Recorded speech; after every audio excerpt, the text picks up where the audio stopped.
Hello friends, welcome back to my new vlog. तो जी आज मैं आप लोगों के साथ शेयर करने वाली हूँ कि जब भी मेरे हस्बैंड ऑफिस चले जाते हैं और आरोग्य स्कूल चला जाता है, उसके बाद मैं घर में अपने काम को कैसे निपटाती हूँ। और ये है दिन वेडनेसडे का है। मॉर्निंग में मैंने इसका एक वीडियो आप लोगों के पास ऑलरेडी जा चुकी है, जिसमें मैंने आलू के पराठे बनाए थे। आई होप आप लोगों ने वो देख लिया होगा। अगर नहीं देखा है तो प्लीज़ आप दोबारा जा कर के उसको चेक कर लीजिएगा। और उन लोगों को मैंने स्कूल भेज दिया था, ऑफिस जिसको जाना था वो चला गया था। थोड़ी देर मैंने रेस्ट किया, वापस से एक चाय बना करके पी थी और आज मैं आ गई हूँ अपनी क्लीनिंग करने के लिए।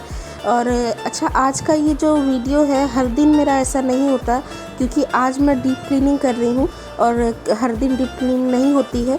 किसी किसी दिन नॉर्मल सिर्फ घर के किचन के ही काम होते हैं। तो मैं आपको यही दिखाना चाह रही हूँ कि क्लीनिंग मैं कैसे करती हूँ। यहाँ पे सबसे पहले मैं आ गई हूँ किचन में। किचन ही सबसे पहले मैं क्लीन करके हटाऊँगी, क्योंकि ये काउंटर टॉप से भी कुछ डस्ट और गंदगी निकलती है। पहले अगर आप झाड़ू लगा लो तो वापस से थोड़ा थोड़ा सा गंदा होने लगता है। तो पहले किचन में अपना साफ़ कर दूँगी, उसके बाद मैं बाकी के काम करूँगी। ये होगा टाइम, मुझे लग रहा है 8:30 नहीं 9 बजे के बाद का ही टाइम है। मैं किचन में सबसे पहले अपना काउंटर टॉप क्लीन कर रही हूँ, गैस टॉप क्लीन कर रही हूँ। उसके लिए मैंने एक अलग से कपड़ा रख रखा है, जिससे पहले मैं गीला करके एक बार वाइप कर देती हूँ, उसके बाद एक सूखे कपड़े से अच्छी तरह से पोंछ देती हूँ। और बहुत सारे बर्तन भी इस टाइम तक इकट्ठा हो जाते हैं। दिन में कई बार बर्तन धोने पड़ते हैं, लेकिन सुबह और शाम का जो लॉट होता है बर्तनों का, वो कुछ ज़्यादा ही होता है। बाकी थोड़े थोड़े तो दिन में कई बार हो जाते हैं। और इन्हीं समय ज़्यादा काम भी रहता है, सुबह और रात के टाइम पे ही। बाकी जो है दोपहर में थोड़ा सा रिलैक्स होता है, बहुत ज़्यादा काम होता नहीं। मेरा ही नहीं, सभी की बात है। उस समय मैं फिर अपना कुछ पर्सनल काम करती हूँ जो मुझे करना होता है। यहाँ पे मैं फटाफट अपने बर्तन धो ले रही हूँ, उसके बाद मैं दिखाऊँगी कि फिर आगे मैं क्या करूँगी।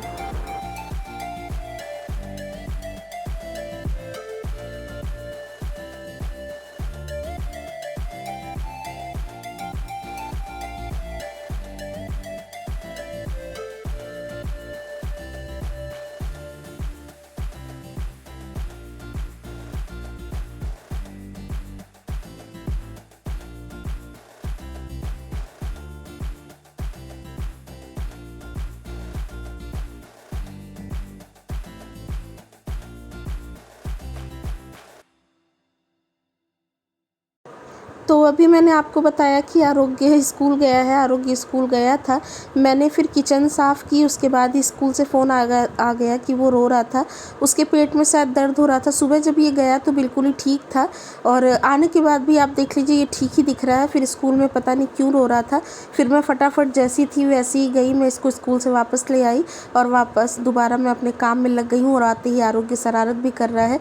सारे बर्तन मैंने क्लीन कर दिए हैं, अपना सिंक भी अच्छी तरह से वॉश कर दिया है। हर बार ही जब आप बर्तन धोते हैं ना, तो उसके आसपास का एरिया अच्छी तरह से क्लीन कर देना ही बेटर होता है। नहीं तो ये ऐसी जगह है जहाँ से बहुत ज़्यादा कीड़े मकोड़े आते हैं। और अब आरोग्य जल्दी ही आ गया था जल्दी ही। तो फिर मुझे लगा कि अगर मैं काम करने में बहुत ज़्यादा व्यस्त हो जाऊंगी तो फिर इसको भूख लगेगी, तो ये रोने भी लगेगा और उस समय मैं कुछ बना नहीं पाऊंगी। तो मुझे लगा मैं सबसे पहले दाल बना ही देती हूँ, फिर मैं दाल चावल बनाऊंगी। आरोग्य सुबह वही पराठे लेकर के गया था स्कूल में, और वो भी उसने आधे खाए थे, आधे नहीं खाए थे। मैंने दोबारा फिर मैं सोचा मैं उसको वही वापस खिलाऊँगी भी नहीं। और दोपहर का टाइम है, फिर मुझे अपने लिए भी कुछ ना कुछ चाहिए था। तो यहाँ पे सिंपल दाल चावल ही मैं बना लूँगी। दाल थोड़ा एक्स्ट्रा ही बनाऊँगी, ताकि शाम में एक आधी थोड़ा बहुत बच जाए। अगर क्योंकि हर सब्जी आरोग्य खाता नहीं ना, तो कभी कभी जो अगर दाल वाल बची रहती है तो मुझे प्रॉब्लम नहीं होती, मैं उससे खिला देती हूँ। आरोग्य को अरहर की दाल बहुत पसंद है, मेरे घर में सभी को पसंद है, सब खा लेते हैं। यहाँ मैंने नॉर्मल अपना दाल 3 4 5 पानी से धो लिया है। हींग और हल्दी नमक डाल के मैं इसको सिंपल अभी तो बॉयल कर दूँगी, बाद में फिर मैं इसमें तड़का लगाऊँगी और उसी बाद में ही मैं इसको छौंकती हूँ। और जब तक मेरी दाल होगी तब तक मैं अपना दूसरा काम भी कर लूँगी।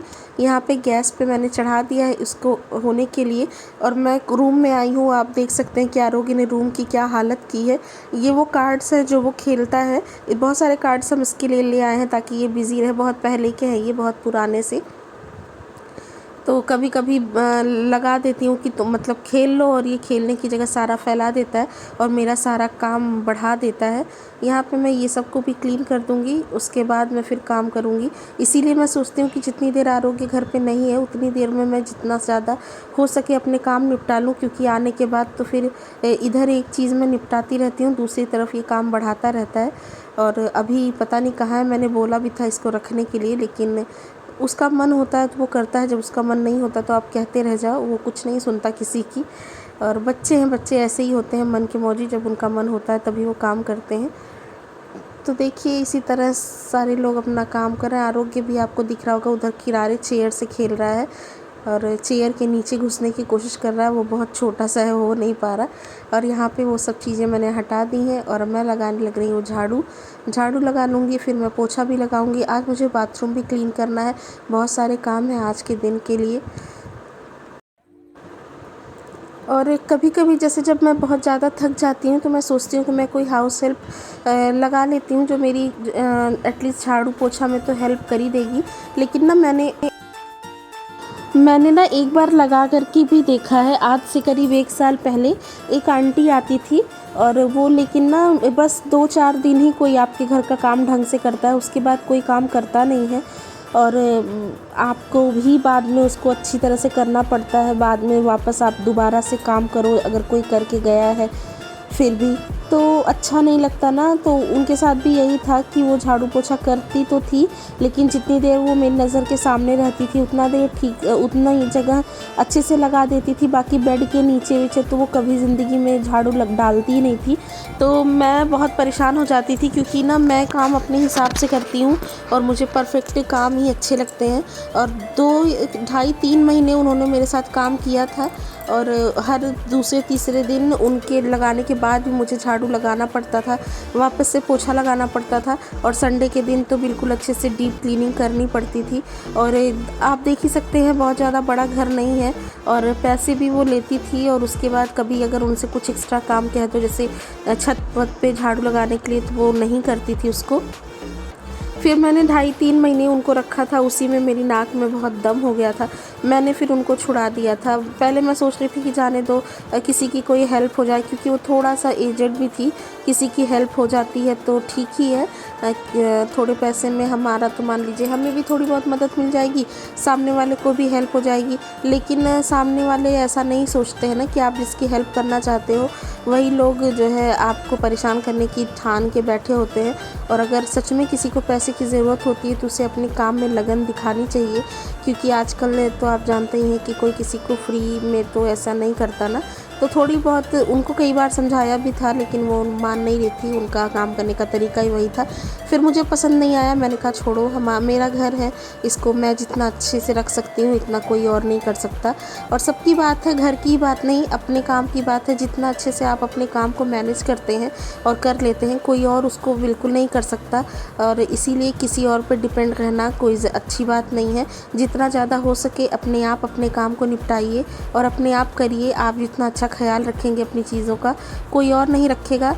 और देखिए मैंने पोछा लगा दिया है, यहीं से धो धो कर के, ये बालकनी है बाय द वे, यहाँ से धो धो कर के पोछा मैं ले जाती हूँ और लगा देती हूँ। मैजिक मोप यार मुझे लेना है, मैं जाऊँगी, मैं ले आऊँगी। इसके पहले एक गाला का था मेरे पास और वो बहुत जल्दी ख़राब हो गया है, तो मैं सर्च कर रही हूँ कोई अच्छे ब्रांड का जो लंबे टाइम तक चले, तो मुझे वो लेना है। देखिए 2-4 दिन में ही मैं वो ले कर के आऊँगी। फ़िलहाल मैं यहाँ आ गई हूँ बालकनी धोने के लिए। कबूतरों का आतंक बहुत बुरी तरह से फैला हुआ है यहाँ पे। कबूतर हर रोज़ बैठते हैं, और अभी तो गर्मियाँ आ गई हैं, तो गर्मियों में उनका और भी ज़्यादा परेशान करना होता है। वो पता नहीं कहाँ कहाँ से छोटी छोटी सी लकड़ियाँ और पत्ते ले आ कर के एक जगह इकट्ठा करते हैं। और यही बालकनी से ही अटैच मेरा छोटा वाला रूम है, उसमें अलमीरा रखी हुई है, उसी पे चढ़ने के फिराक में हमेशा रहते हैं। और अगर चले गए तो वहाँ अंडा वगैरह भी दे देते हैं। फिर बहुत गंदगी करते हैं, पी करते हैं, बच्चे होते हैं। मतलब अगर एक बार आपके घर में या आपकी किसी जगह कबूतरों ने अंडा दे दिया ना, तो फिर आप 2 से ढाई महीने के लिए तो समझो चले गए। 21-22 दिन बाद उसमें से तो बच्चे बनते हैं, फिर वो बच्चे बड़े होंगे और तब तक इन जोड़ों का जो आतंक रहता है वो बहुत बुरा रहता है, इसलिए मैं बहुत कोशिश करती हूँ कि ना देने पाएँ और हटाती रहती हूँ। साफ़ सुथरा रहता है तो नहीं भी आते थोड़ी देर, अगर थोड़ी सी गंदगी इकट्ठा हो जाती है तो वो वापस आ ही जाते हैं। फ़िलहाल यहाँ पे मेरा सारा काम हो गया है, घर के मतलब ऐसा नॉर्मल वाला काम हो गया है। मैं आ गई हूँ थोड़ी और एक्स्ट्रा क्लीनिंग करने में। मैं यहाँ पे ये हमारा वॉश बेसिन एरिया है जिसको मैं अच्छी तरह से आज क्लीन कर रही हूँ। हफ्ते में 2 दिन जिस दिन भी मैं हेयर वॉश करती हूँ उस दिन मैं इसको करती हूँ। और ये मैंने वही जो आता है ना बाथरूम क्लीनर, उससे ही मैं क्लीन करती हूँ। हार्पिक बाथरूम क्लीनर रेड वाला, उससे ही करती हूँ। यहाँ पे मैं इसको फटाफट साफ़ कर दे रही हूँ।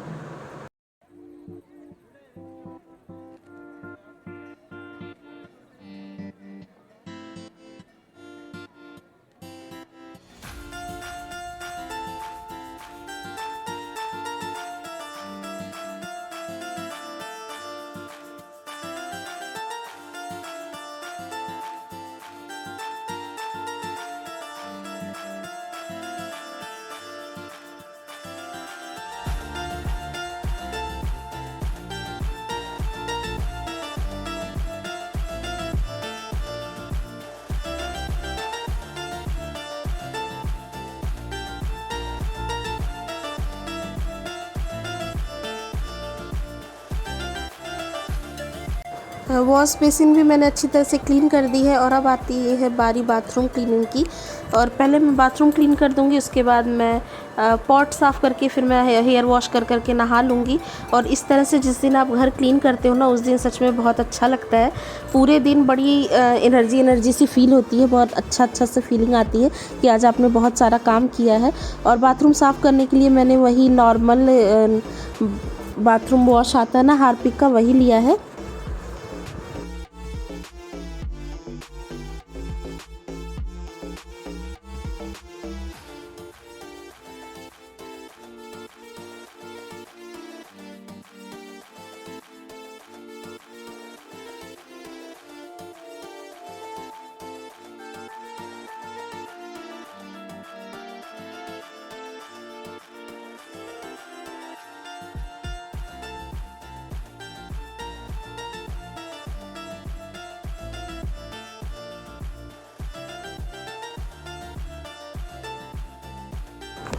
तो देखा आपने, इस तरह से मैं अपने घर को क्लीन रखती हूँ और क्लीन घर अच्छा लगता है और मुझे बड़ी पॉजिटिव एनर्जी फ़ील होती है।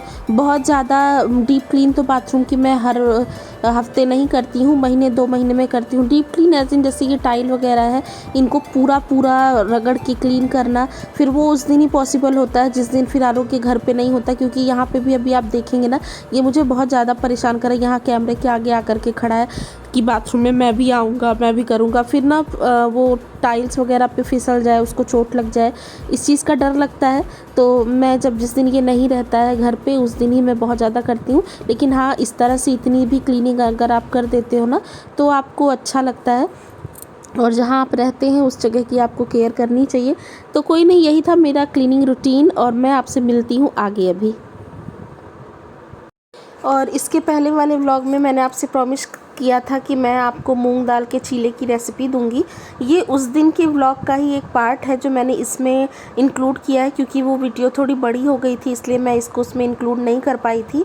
तो यहाँ पे फ़िलहाल मैं चाय बना रही हूँ। आरोग्य के पापा ऑफिस से आ चुके हैं, उनके लिए चाय बना रही हूँ, दूध बना रही हूँ। और उधर बगल में कढ़ाई में आपको मूंग दाल दिख रही होगी जो मैंने भिगाई थी। अगर आप 4 घंटे भी मूंग दाल को भिगा देते हैं ना तो बहुत अच्छी भीग जाती है। इसको भीगने में ज़्यादा टाइम नहीं लगता, मतलब 4-5 घंटे आपको भिगाना है। और ये वो छिलके वाली ही मूंग दाल है, हाफ़ स्प्लिट जो आती है, उसको मैंने अच्छी तरह से धो दिया है। उसके बहुत सारे छिलके निकल गए हैं। अगेन आप अगर चाहें तो छिलके बिल्कुल ही ना निकालें, रख सकते हैं। मैं थोड़ा सा निकाल देती हूँ, ऐसे छिलकों में काफ़ी प्रोटीन होता है। आप जो आसानी से निकल जाए वो निकाल दीजिए, बाकी आप रख लीजिए। और मैं आपको तोड़ के दिखा रही हूँ कि कितनी अच्छी तरह से मूंग दाल हमारी भीग चुकी है।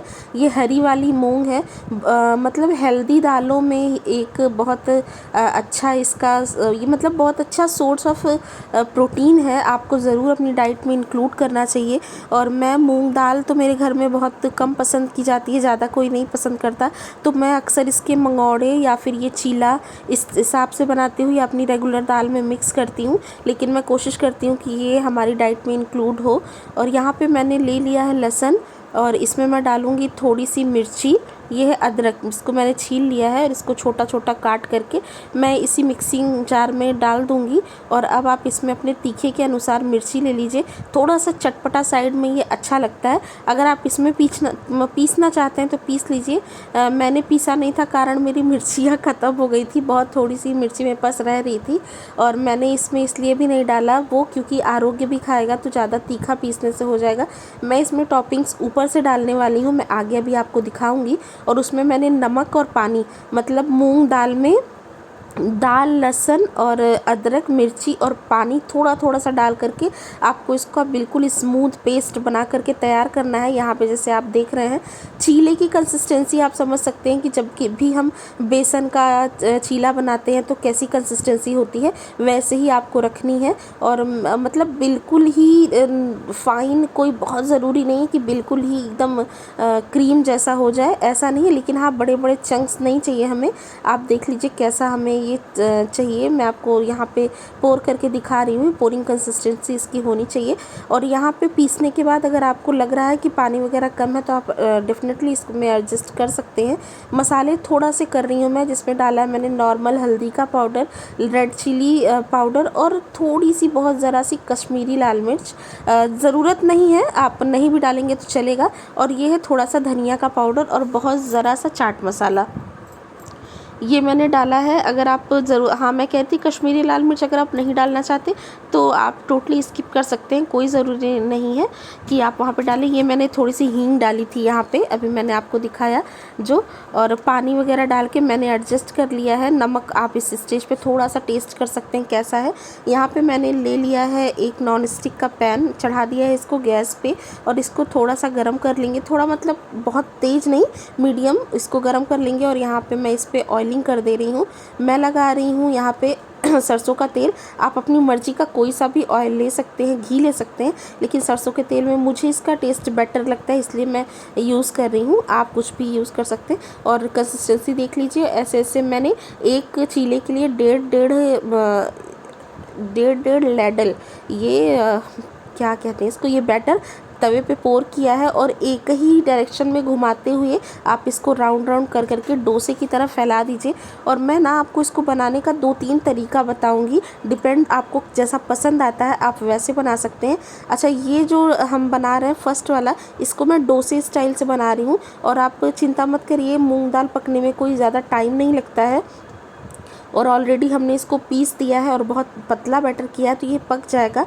तो आप एक तो इस तरह से बना सकते हैं कि आप इसको फैला दीजिए और थोड़ा सा ज़रा सा ये पक जाए तो इसके ऊपर ही आप अपनी टॉपिंग्स डाल दीजिए। आप कोई भी सब्जियां जो थोड़ी सी कच्ची खाई जा सकती हैं, जैसे शिमला मिर्च हो गया, बीन्स हो गया, कैबेज हो गया, प्याज, टमाटर, मिर्ची, जो भी आप खाते हैं वो ले लीजिए।